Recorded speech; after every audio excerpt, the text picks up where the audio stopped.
తీతుకు రాసిన పత్రిక. తీతుకు రాసిన పత్రిక మొదటి అధ్యాయం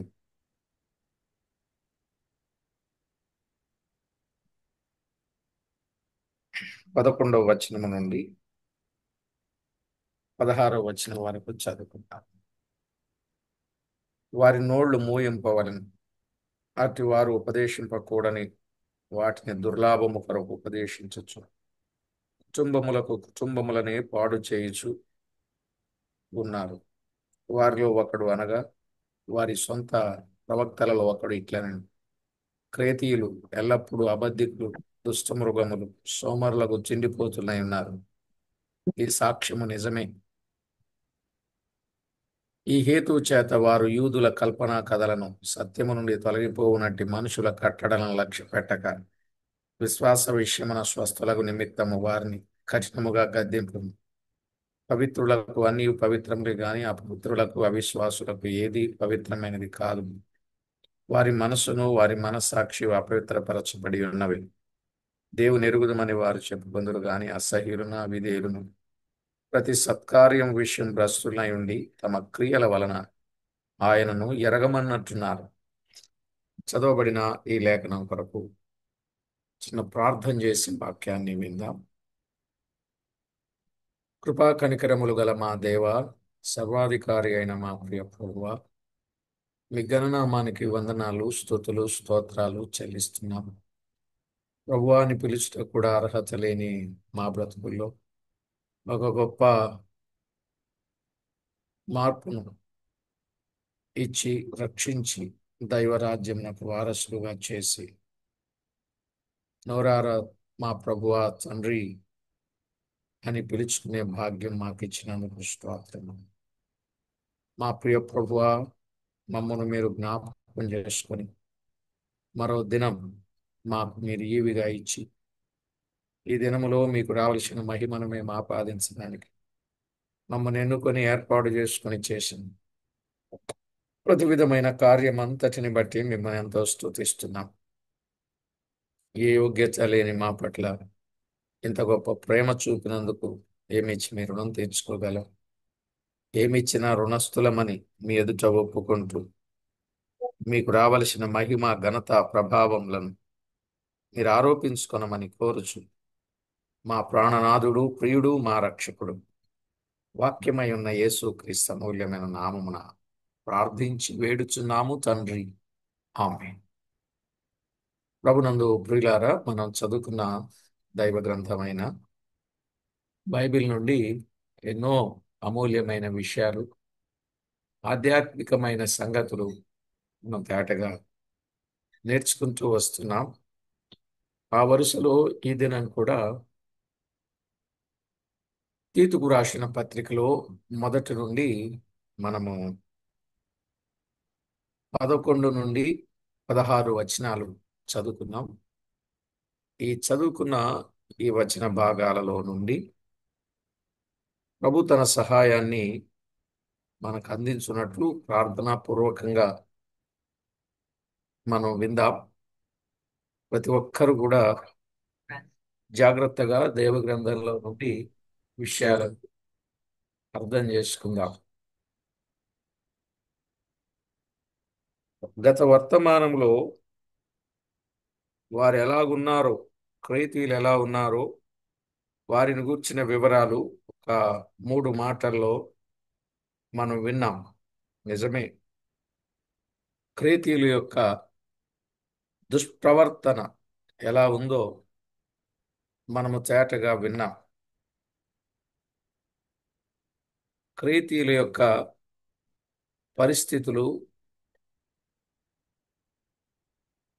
వారు ఎల్లప్పుడూ అవిధేయులు, వదరబోతులు, మోసపుచ్చువారునై ఉన్నారు అనే విషయాలు మనం విన్నాం. నిజమే,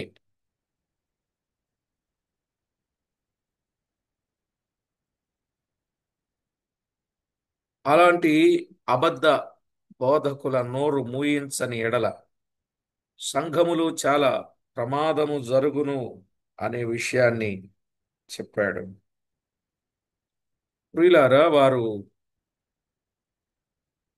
ఎల్లప్పుడూ వారు దేవునికి విరోధంగా బోధిస్తూ 11వ వచనంలో అట్టివారు ఉపదేశింపకూడని వాటిని దుర్లాభము కొరకు ఉపదేశించుచు కుటుంబములని పాడు చేయుచున్నారు అన్నాడు.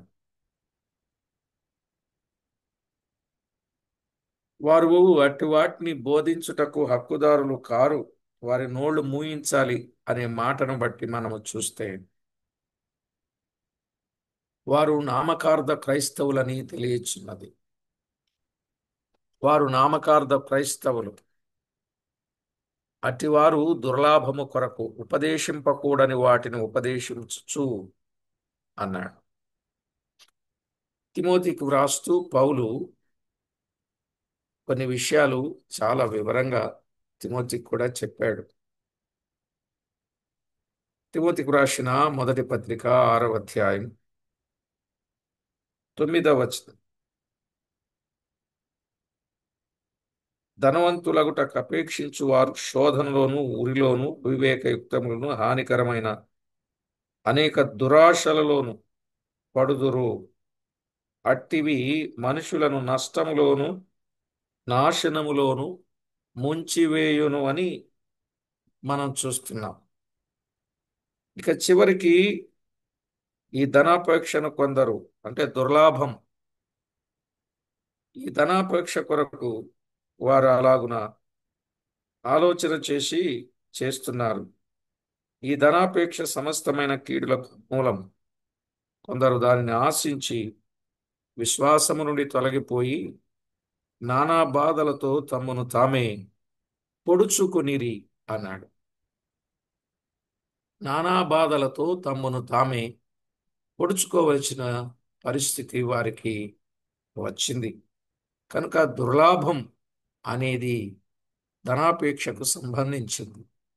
ఈ ధనాపేక్ష వల్ల ఎంత నష్టమో తేటగా వ్రాయబడింది. అందుకే ధనాపేక్ష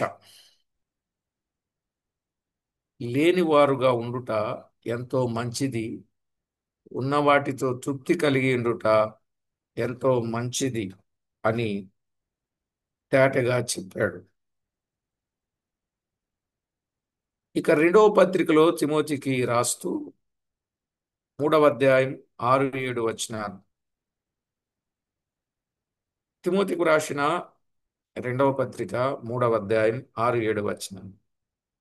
పాపభరితులై నానా విధములైన దురాశల వలన నడిపింపబడి ఎల్లప్పుడూ నేర్చుకొనుచున్నను సత్య విషయమైన అనుభవ జ్ఞానము ఎప్పుడునూ పొందలేని అవివేక స్త్రీల యొక్క ఇండ్లలో జొచ్చి వారిని చెరపట్టుకొని పోవారు వీరిలో చేరిన వారు అన్నాడు. ఇక పాపభరితులై నానా విధములైన దురాశల వలన నడిపింపబడి, చూసారా, నానా విధమైన దురాశల చేత నడిపింపబడేవారు ఉన్నారు. వారు ఎల్లప్పుడూ నేర్చుకున్న సత్య విషయమైన అనుభవ జ్ఞానం ఎప్పుడూ పొందరంట. వారు ఎల్లప్పుడూ నేర్చుకుంటూనే ఉన్నారు వాక్యాన్ని, కానీ సత్య విషయమైన అనుభవ జ్ఞానం వాళ్ళకి ఎప్పుడూ రావటంలే అని చెప్పాడు. ఈ దుర్లాభం, ఈ ధనాపేక్ష, నానా విధమైన దురాశలు ఇవి నష్టానికి నాశనానికి తీసుకొని వెళ్తాయి. పేతురు భక్తుడు తేటగా చెప్పాడు. పేతురు భక్తుడు మాట్లాడుతూ పేతురు రాసిన 2వ పత్రిక 2వ అధ్యాయం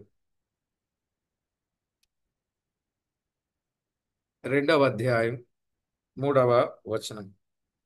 వారు అధిక లోభులై కల్పనా వాక్యములు చెప్పుచు మీ వలన లాభము సంపాదించుకుందురు. వారికి పూర్వము నుండి విధింపబడిన తీర్పు ఆలస్యము చేయదు, వారి నాశనము కునికి నిద్రపోదు అన్నాడు.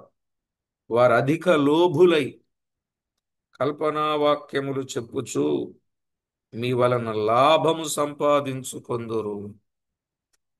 చూశారా? కల్పనా వాక్యములు చెప్పేవాళ్ళు లోభులుగా ఉండి లాభము సంపాదిస్తున్నారంట. చూడండి, ఎంత లాభం కొరకు సేవ చేస్తున్నారో మనకు అర్థమవుతుంది. దుర్లాభము, దుర్లాభం, ధనాపేక్ష. కల్పనా వాక్యములు చెప్పుచు లాభము సంపాదించుకొందురు. వారికి పూర్వము నుండి విధింపబడిన తీర్పు ఆలస్యము చేయదు, వారి నాశనము కునికి నిద్రపోదు అన్నాడు.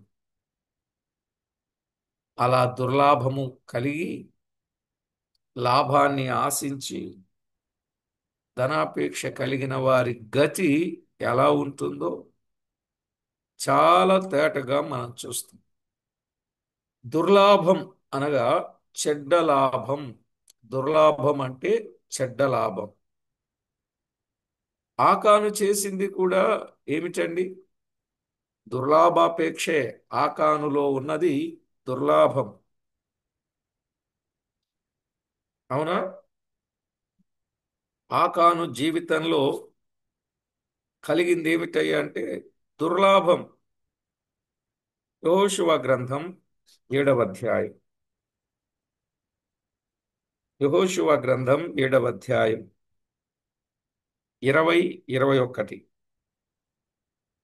ఆకాను యెహోషువతో, ఇశ్రాయేలీల దేవుడైన యెహోవాకు విరోధముగా నేను పాపము చేసినది నిజము. దోపుడు సొమ్ములో ఒక మంచి సీనారు పై వస్త్రమును, 200 తులముల వెండిని, 50 తులముల ఎత్తుగల ఒక బంగారు కమ్మిని నేను చూచి వాటిని ఆశించి తీసుకొంటిని. అదిగో, ఆ డేరా మధ్య అవి భూమిలో దాచబడి ఉన్నవి. ఆ వెండి దాని క్రింద ఉన్నదని ఉత్తరమిచ్చి తాను చేసినదంతయు ఒప్పుకొనెను. ఈ ఆకాను అనేవాడు దుర్లాభాన్ని ఆశించాడు. చివరికి ప్రతిఫలం ఏంటో మనకు తెలుసు. ఈ కాలాగునని పేతురు రాసిన 2వ పత్రికలో 2వ అధ్యాయం 15-16 వచనాలు. పేతురు రాసిన 2వ పత్రిక 2వ అధ్యాయం 15-16 వచనాలు. తిన్నని మార్గమును విడిచి బేయేరు కుమారుడైన బిలాము పోయిన మార్గమును బట్టి త్రోవ తప్పిపోయిరి. ఆ బిలాము దుర్నీతి వలన కలుగు బహుమానమును ప్రేమించెను. అయితే తాను చేసిన అతిక్రమము నిమిత్తము అతడు గద్దింపబడెను. ఎట్లనగా నోరు లేని గార్ధబం మానవ స్వరముతో మాటలాడి ఆ ప్రవక్త యొక్క వెర్రితనము అడ్డగించెను. జాగ్రత్తగా వినండి. బిలాము కూడా దుర్నీతి వలన కలుగు ఫలమును, బహుమానమును ఆశించాడు. వారి ఆశ, వారి గతి ఎలా ఉందో మనకు తెలుసు కదండి. దుర్నీతి వలన కలుగు ఫలం. మనము ఆకానును జ్ఞాపకం చేసుకోవచ్చు, గెహజీని కూడా జ్ఞాపకం చేసుకోవచ్చు, బిలామును కూడా జ్ఞాపకం చేసుకోవచ్చు. ఈ ముగ్గురు దేనిని ఆశించారు? దుర్నీతి వలన కలుగు బహుమానాన్ని, దుర్లాభం. చివరికి ఏమైంది? ఆకాను తన కుటుంబముతో రాళ్లతో కొట్టబడి అగ్నితో కాల్చవేయబడినట్లు చూస్తాం. గెహజీ కుష్ఠరోగాన్ని సంపాదించుకున్నట్టు చూస్తాం. బిలాం ఖడ్గముతో చంపబడినట్లుగా చూస్తాం. ఎప్పుడు కూడా మనది కానిది ఆశించకూడదు. పౌలు చెప్పాడు, ఎవని వెండినైనను బంగారమునైనను వస్త్రములనైనను నేను ఆశింపను లేదు. ఎందుకు? దుర్లాభం అనేది నా జీవితంలో లేదు. నాకు చెడ్డ లాభం వద్దు. నేను చేసిన పనికి జీతం దొరికితే చాలు అనుకున్నాడు. ఈ కాలంలో చెప్పాలంటే దుర్లాభం అనేది లంచం. దుర్లాభం అనేది ఏంటండి? లంచం. 1,00,000 ఉన్నవాడు 2,000కి పట్టబడి సస్పెండ్ అవుతున్నాడండి. 5,000కు 5,000, 1,00,000, 2,00,000 జీతం కలిగిన వాళ్ళు 10,000కి, 20,000కి, 30,000కి ఆ లంచం తీసుకుని దొరికి ఎంత ఇబ్బంది. లంచం తీసుకుంటూ పట్టుబడ్డ పెద్ద చేప అని, వలలో చిక్కిన పెద్ద చేప అని చెప్తా ఉన్నారు. చూడండి, ఈ అంటే తనకు వచ్చేది తనకు సరిపోక వేరే వాటి కొరకు ఆశపడటం దుర్లాభం. ఉన్నదానితో తృప్తి పొందకుండా జీవించడం అనేది అది దుర్లాభం. కాబట్టి జాగ్రత్త పడాలి.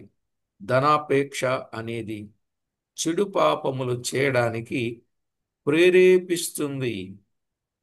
ధనాపేక్ష అనేది చెడ్డ పాపాలు చేయడానికి అది ప్రేరేపిస్తుంది అని మనకు అర్థమవుతుంది.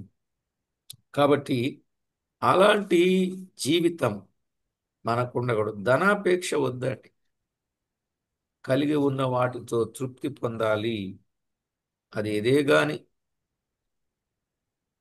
చూడండి, ఉపదేశింపకూడని వాటిని దుర్లాభము కొరకు ఉపదేశించుచు కుటుంబములని పాడు చేయుచున్నారు. వారి వల్ల కుటుంబాలు పాడైపోతాయి. ధనాపేక్ష, ఈ దుర్లాభం, కుటుంబాలు. ఇప్పుడు మనం చూస్తున్నాం ఎన్ని కుటుంబాలు రోడ్డున పడ్డాయి. ఎంతమంది ఎన్ని విధాలుగా బాధను అనుభవిస్తున్నారు కొంతమందిని బట్టి. అవునా కాదండి? ఓ ప్రియులారా, నిజంగా కొన్ని విషయాలు జ్ఞాపకం వచ్చినప్పుడు ఉపకారం చేసి అపకారం పొందుతున్నవారు, మేలు చేసి కీడు అనుభవిస్తున్నవారు చాలా మంది ఉన్నారు. చాలా మంది ఉన్నారు. 12వ వచనం, వారిలో ఒకడు అనగా వారి సొంత ప్రవక్తలలో ఒకడు, క్రేతీయులు ఎల్లప్పుడూ అబద్ధికులు, దుష్టమృగములు, సోమరులకు చిండిపోతురునై ఉన్నారు, ఈ సాక్ష్యము నిజమే అన్నాడు. క్రేతీయుల స్థితి ఈ 12వ వచనంలో చెప్పబడింది. ఈ మాటలు క్రీస్తు పూర్వం 6వ శతాబ్దం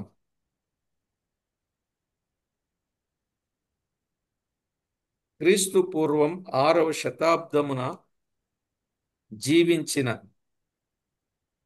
క్రేతీయుడైన ఎపిమోనెడస్ అను కవి చెప్పాడు.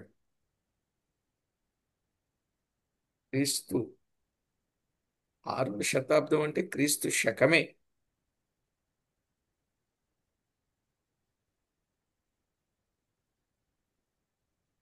ఓకే, సరే, ఏది ఏమైనా క్రేతీయుల స్థితి చెప్పబడింది. క్రేతీయుడైన ఎపిమెనెడెస్ అనే కవి అది జేరోమ్ ఎత్తి వ్రాసెనని తెలియచున్నది. జేరోమ్ అనే ఆయన ఎత్తి వ్రాశాడు. అప్పుడు కవిగాను ప్రవక్తగాను అద్భుత కార్యములు చేయువాడుగాను స్తోత్రింపబడ్డాడట. అనేక గ్రంథకర్తల విషయం 3 సార్లు ఎత్తి వ్రాశారు. అపోస్తలుల కార్యముల గ్రంథం 17వ అధ్యాయం 28వ వచనం. అపోస్తలుల కార్యాలు 17వ అధ్యాయం 28వ వచనం. మనం ఆయన యందు బ్రతుకుచున్నాము, చలించుచున్నాము, ఉనికి కలిగి ఉన్నాము. అటువలే మనం ఆయన సంతానమని మీ కవీశ్వరులలో కొందరు చెప్పుచున్నారు. కవీశ్వర్లు అన్నాడు. కవీశ్వరి మొత్తానికి అనేక గ్రంథకర్తల విషయం మూడు సార్లు ఎత్తి వ్రాశారు అన్నాడు. కొరింథీయులకు రాసిన మొదటి పత్రికలో 15వ అధ్యాయం 32వ వచనం. 15:32. మనుష్య రీతిగా నేను ఎఫెసులో మృగములతో పోరాడిన యెడల నాకు లాభమేమి? మృతులు లేపబడిన ఎడల రేపు చనిపోదము గనుక తిందము త్రాగుదము అని మాట్లాడిన సందర్భాన్ని మనం చూస్తున్నాం. సరే, ఇక్కడికి అక్కడికి ఆ వచనానికి ఈ వచనానికి సంబంధం లేనట్లుగా ఉన్న ఆ రోజుల్లో కవీశ్వరులు చెప్పినటువంటి కొన్ని విషయాలు మనము బ్రతుకుచున్నాం, అయితే మృగాలతో పోరాడుచూ ఉన్నాం అనే విషయాన్ని చెప్పాడు. కానీ మొత్తమున గ్రంథకర్త వ్రాసిన ఈ మాటలు ఆనాటి క్రేతీయుల గుణానికి ఇది సాక్ష్యముగా ఉన్నది. క్రేతీయుల గుణానికి ఇది సాక్ష్యంగా ఉంది.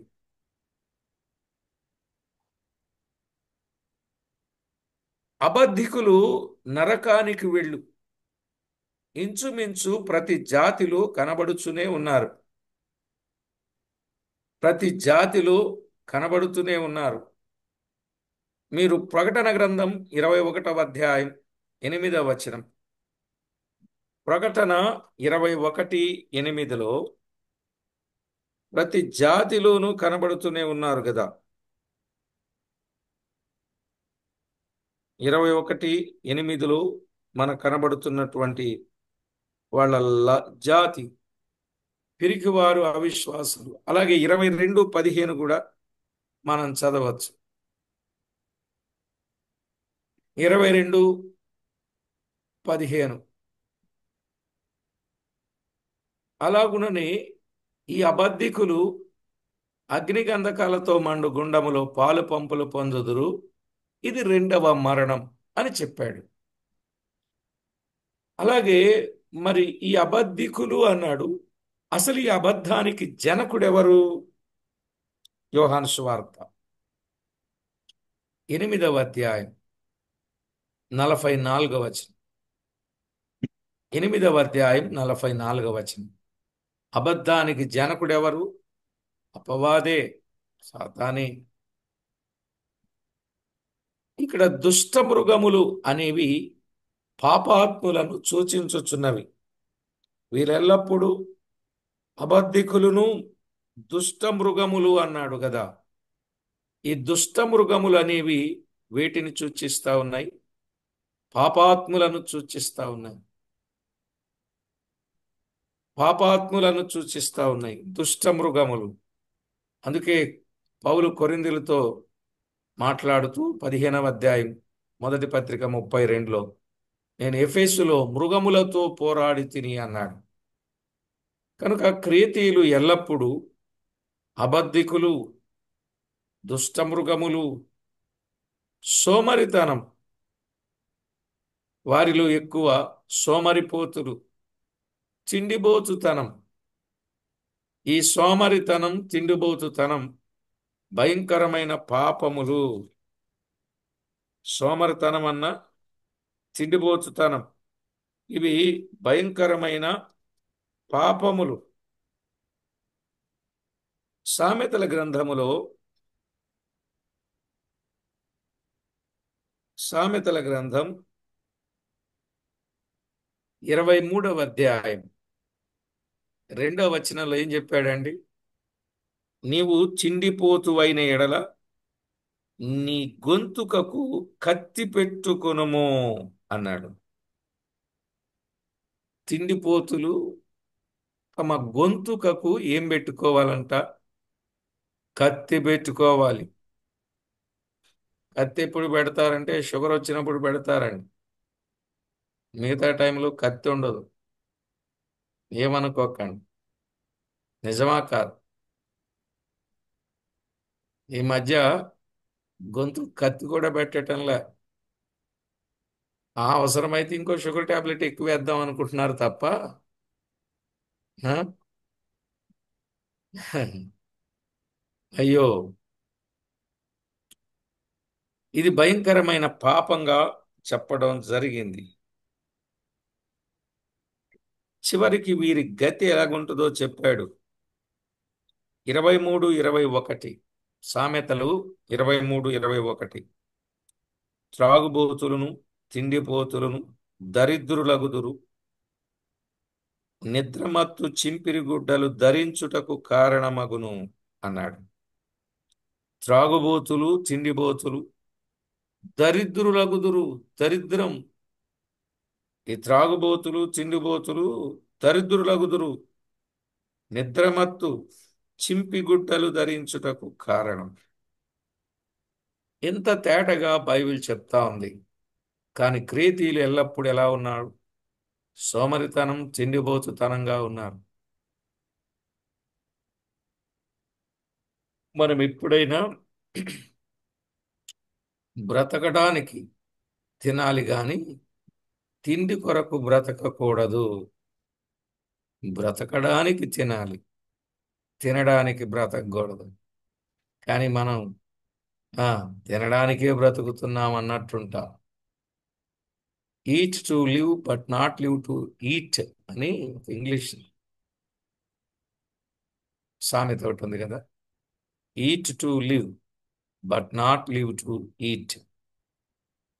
కాబట్టి బ్రతకడం కొరకు తినాలి గాని తిండి కొరకు బ్రతకకూడదు. ఇక పని చేయక సోమరులుగా తిరుగువారు అక్రమస్తులు అని పౌలు తెస్సలోనికలకు రాస్తూ చెప్పాడు. పని చేయక సోమరులుగా తిరుగువారు అక్రమస్తులు.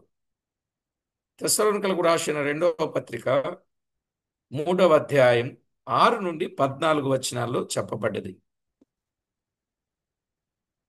తెస్సలోనికలకు రాసిన 2వ పత్రిక 3వ అధ్యాయం 6-14 చెప్పబడ్డది. ఈ హేతువు చేత వారు యూదుల కల్పనా కథలను సత్యము నుండి తొలగిపోవునట్లు మనుషుల కట్టడలను లక్ష్య పెట్టక విశ్వాసమందు స్వస్థులగు నిమిత్తము వారిని కఠినముగా గద్దించుమని చెప్పుచూ ఉన్నాడు. 13-14 వచనాలు.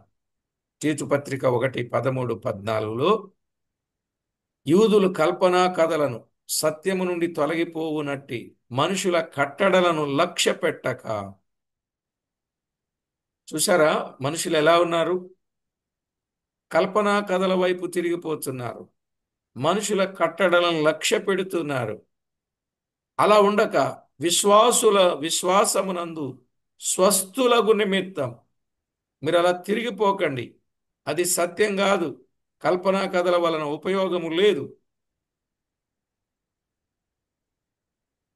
విశ్వాసమునందు స్వస్థులగు నిమిత్తం వారిని కఠినముగా గద్దించుమని చెప్పుచున్నట్లు చూస్తాం. కల్పనా కథలు అనగానే అదే పదాన్ని పేతురు రాసిన 2వ పత్రిక 1:16లో చమత్కారముగా కల్పించిన కథలు అన్నాడు. కల్పనా కథలు అంటే ఏ కథలవి? చమత్కారముగా కల్పించిన కథలు. కల్పనా కథలు, చమత్కారముగా కల్పించిన కథలు. తిమోతికు రాస్తూ మొదటి పత్రిక 4:7లో వాటిని ముసలమ్మ ముచ్చట్లు అని తర్జుమా చేశారు. ఏమండి? కల్పనా కథలన్నా, చమత్కారముగా కల్పించిన కథలన్నా, ముసలమ్మ ముచ్చట్లన్నా ఒకటే. అర్థమైందండి?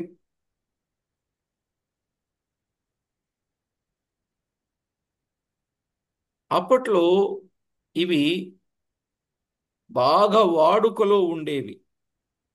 ఇప్పుడు కూడా ఇవి వాడుకలోకి వచ్చేసాయి. అవునండి. చూడండి, కల్పించినటువంటి ఆ కథలను ఎంత ఇంట్రెస్ట్గా చూడాలనిపిస్తూ ఉంటుంది. ఎపిసోడ్లు ఎపిసోడ్లు కదా. ఇక నేను చెప్పక్కర్లేదు, మీకే బాగా తెలుసు. కనుక యూదుల కల్పనా కథలు అన్నాడు బైబిల్ గ్రంథంలో. యూదుల కల్పనా కథలు. తిమోతికు రాస్తూ మొదటి పత్రిక 1:4. తిమోతికు రాసిన మొదటి పత్రిక 1:4, సత్యము నుండి తొలగిపోవునట్టి, సత్యము నుండి తొలగిపోవునట్టి అనే మాట చూస్తా. సత్యము నుండి తొలగిపోవునట్టి అనే మాటలు దైవ గ్రంథంలో మనము చూస్తాం.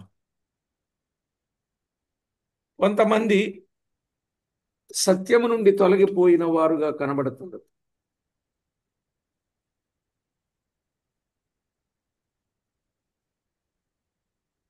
కనుక మన జీవితంలో సత్యము నుండి ఎన్నడూ తొలగిపోకుండా జాగ్రత్త పడాలి.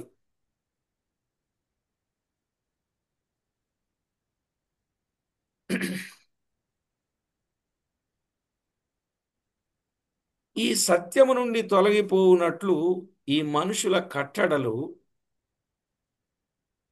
జాగ్రత్తగా మనము గమనించాలి. మత్తయి సువార్త 15వ అధ్యాయం 7-9 వచనాలు. మత్తయి సువార్త 15వ అధ్యాయం 7-9 వచనాలు.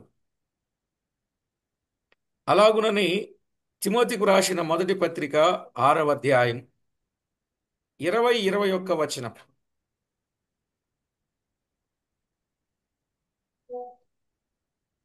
అర్థమైందండి? ఈవేళ చాలా మంది జీవితాలలో ఇలాంటి పరిస్థితులు ఎదురవుతున్నాయి. జాగ్రత్త పడాలి.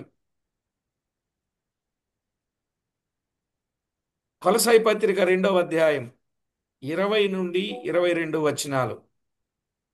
కొలస్సై పత్రిక 2, 20-22.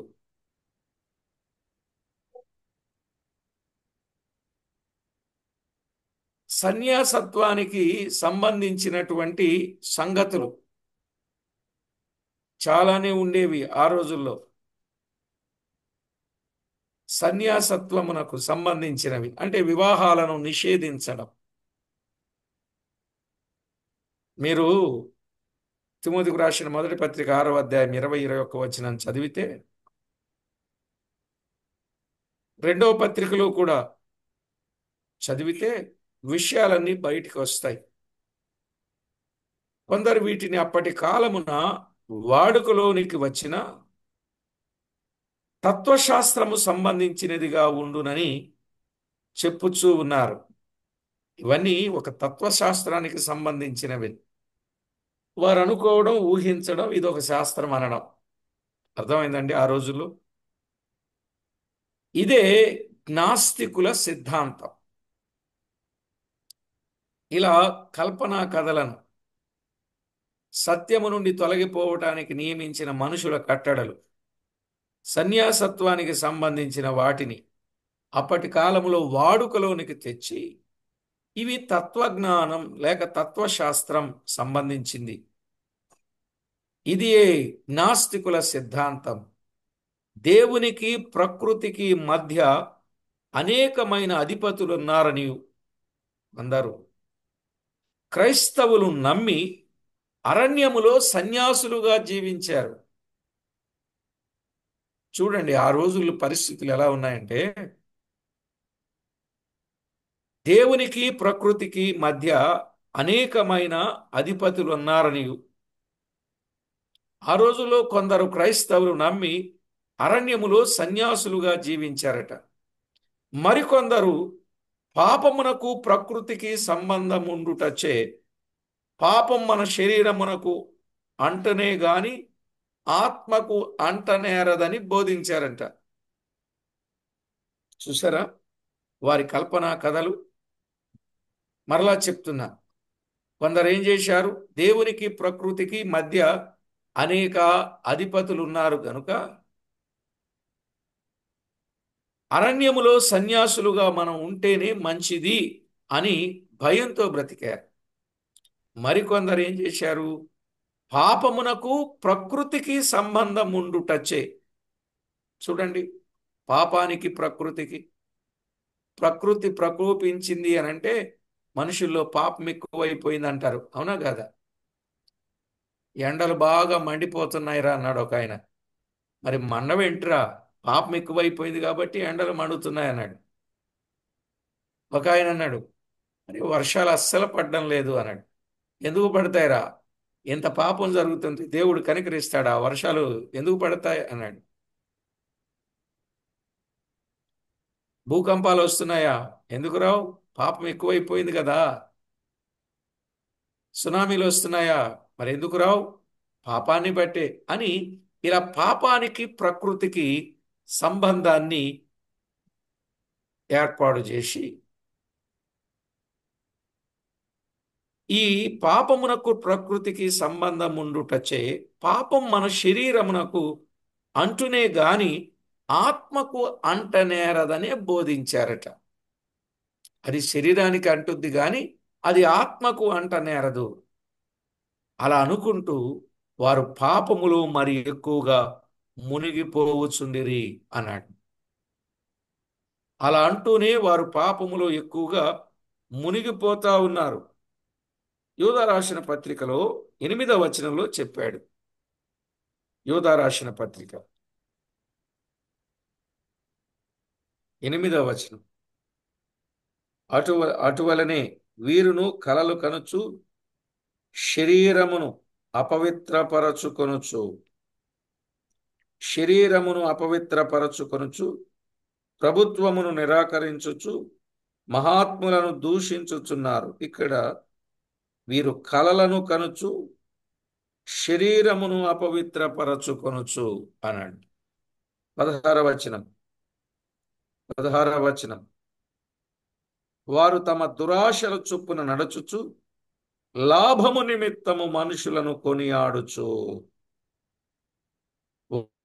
వారు దురాశల చొప్పున నడచుచు లాభము నిమిత్తము మనుషులను ఏం చేస్తున్నారు?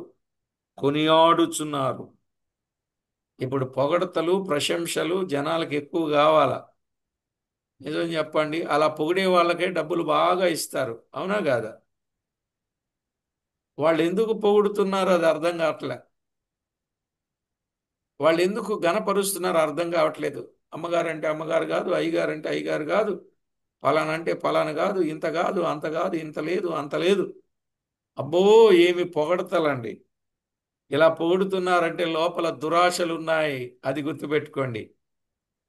ప్రేమించేవాడు గద్దించి శిక్షిస్తాడని ఉంది. నిజమా కాదా? బైబిల్ ఏం చెప్తుందండి? ప్రేమించేవాడు గద్దించి శిక్ష. గద్దించేవాడు అంటే ఇష్టమా? పొగిడేవాడు అంటే ఇష్టమా? మీకు చెప్పండి. ఉండేవాడంటేనే ఇష్టపడుతున్నారు. గద్దించేవాడు. అబ్బా, గద్దించేవాడు అంటే ఇష్టమా? తప్పు చేస్తుంటే, ఏం బ్రదర్, ఆ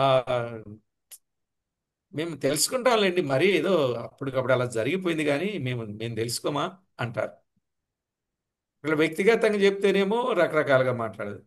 నలుగురిలో చెప్తేనేమో నలుగురిలో పట్టుకొని అలా మాట్లాడొచ్చా, తప్పు ఎవరు చేయట్లేదు అని మాట్లాడతారు. ఎలా చెప్పినా మన మేలు కొరకే అనుకోవాలి కానీ ఈ ప్రశంసలు ఏంటండి బాబు?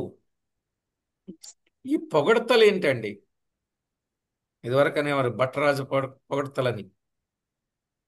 అలా చేస్తున్నారంటండి. లాభము నిమిత్తము మనుషులను కొనియాడుచు వారు తమ దురాశల చొప్పున నడుచుచు అన్నారు. తమ గతిని గురించి నిందించువారునై ఉన్నారు. వారి నోరు డంభమైన మాటలు పలుకును. వారి నోరు డంభమైన మాట, గొప్పలు చెప్పడం, మనుషులను కొనియాడం, ఇది మంచి పని కాదు అని చెప్తున్నాడు. జాగ్రత్త పడండి ప్రియులారా. ఇలాంటి వాటి విషయంలో మనలను మనము జాగ్రత్త చేసుకోవలసిన అవసరత, ఆవశ్యకత ఎంతైనా ఉంది. ఇక ప్రకటన గ్రంథం 2వ అధ్యాయం 6వ వచనాన్ని చదివితే 2:6. అయితే ఈ ఒకటి నీలో ఉన్నది, నీకోలాయితుల క్రియలు నీవు ద్వేషించుచున్నావు, నేను కూడా వీటిని ద్వేషించుచున్నాను. నీకోలాయితుల క్రియలు కొంతమందిలో ఉన్నాయి. వీళ్ళ పనేమిటి అనంటే, తామే గొప్పవారం అనుకుంటూ మిగిలిన వారందరూ కూడా ఎందుకు ఉపయోగము లేని నిరుపయోగమైన వారన్నట్టు అదొక శాఖ కూడా బయలుదేరిపోయింది. సర్లేండి, ఇప్పుడు మనం అటు వెళ్ళొద్దు. కనుక పాపములో మరి ఎక్కువ వారు మునిగిపోతూ ఉన్నారు. 2వ అధ్యాయం 15వ వచనములో, అటువలనే నీకోలాయితుల బోధన అనుసరించువారు నీలో ఉన్నారు అని ఇక్కడ చెప్పాడు. 20వ వచనంలో కూడా చెప్పాడు, నీ మీద తప్పు ఒకటి నేను మోపవలసి ఉన్నది. ఏమనగా, తాను ప్రవక్త్రినని చెప్పుకొనుచున్న యెజబేలును స్త్రీని నీవు ఉండనిచ్చుచున్నావు. జారత్వము చేయుటకును విగ్రహములకు బలి ఇచ్చిన వాటిని తినుటకును అది నా దాసులకు బోధించుచు వారిని మోసపరచుచున్నది అని చెప్పాడు. సర్లే, ఏది ఏమైనా ప్రియులారా, జ్ఞానము నిర్ణీతమైన మత చట్టము ఇది. జ్ఞానం నిర్ణీతమైన మత చట్టం. ఇలాగు క్రేతులో ఉన్న అబద్ధ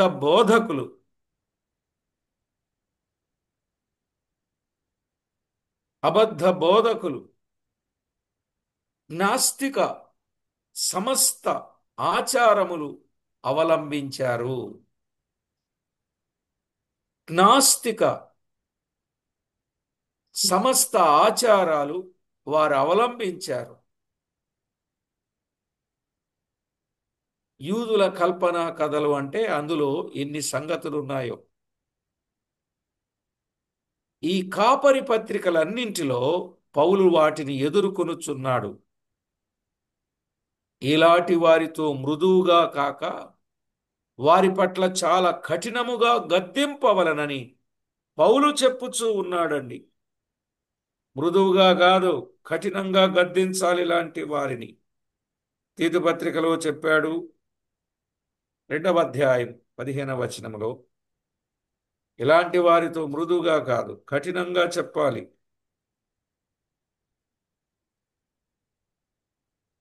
వీటిని గూర్చి బోధించుచు హెచ్చరించుచు సంపూర్ణ అధికారముతో దుర్బోధను ఖండించుచూ నుండుము. నిన్నెవరిని తృణీకరింపనీయకు. వీటిని గురించి బోధించాలి, హెచ్చరించాలి, సంపూర్ణ అధికారముతో, దుర్నీతితో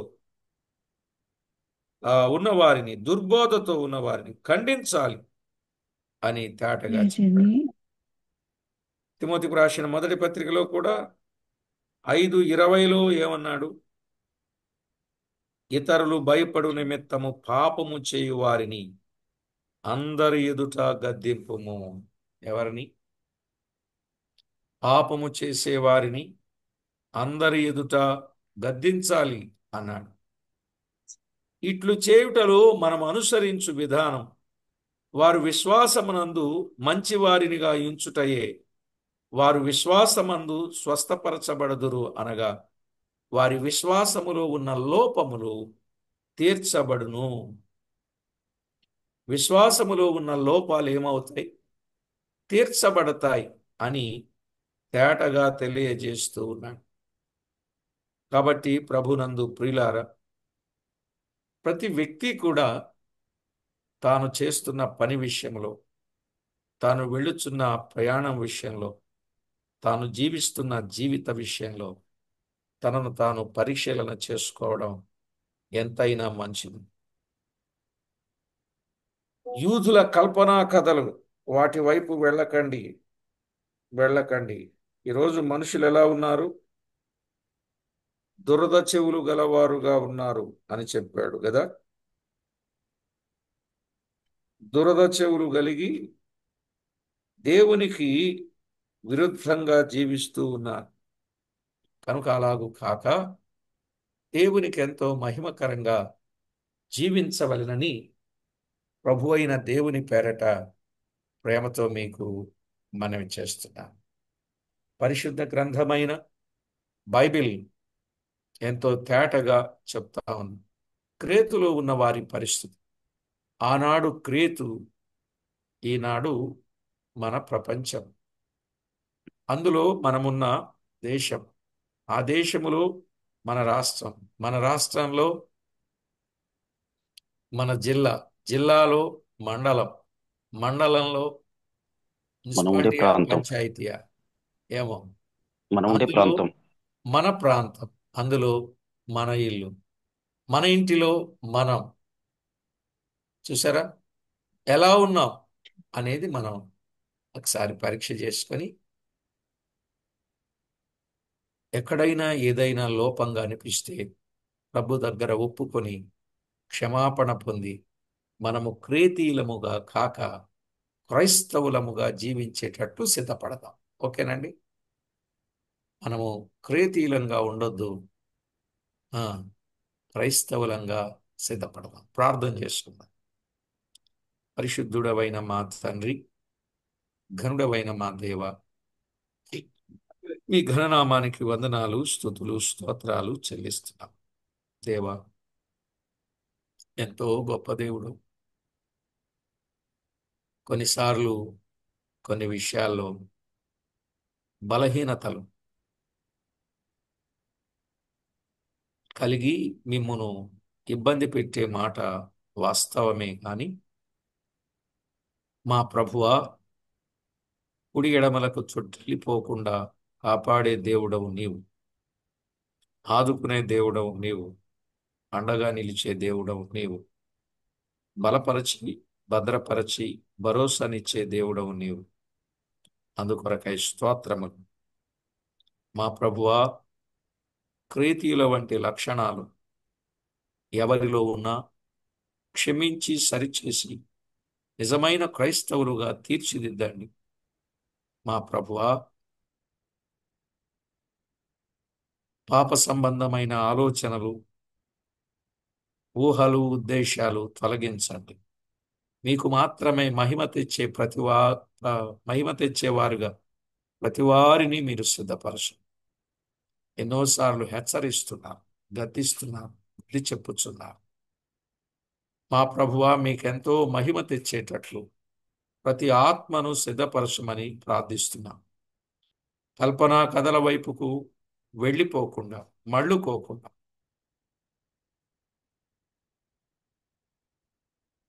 మా ప్రభువా, ప్రతివారు సత్యమునకే చెవినిచ్చి సత్యములో స్థిరీకరించబడ్డానికి కృప చూపండి. కొందరు ప్రార్థన అవసరతలు కలిగిన వారుగా ఉన్నారు. వారి ప్రార్థన అవసరతలన్నీ మీరు తీర్చండి, జ్ఞాపకం చేసుకోండి, మేలుతో నింపండి. మిగిలిన సంగతులు మాకు తేటపరచమని కోరుచు మా ప్రభు అయిన యేసు క్రీస్తు అమూల్యమైన నామమున స్తోత్రము చెల్లించి స్తుతించి ప్రార్థించి మిక్కిలి వినయముగా బ్రతిమలాడి వేడుచు ఉన్నాం మా పరమ తండ్రి. ఆమేన్.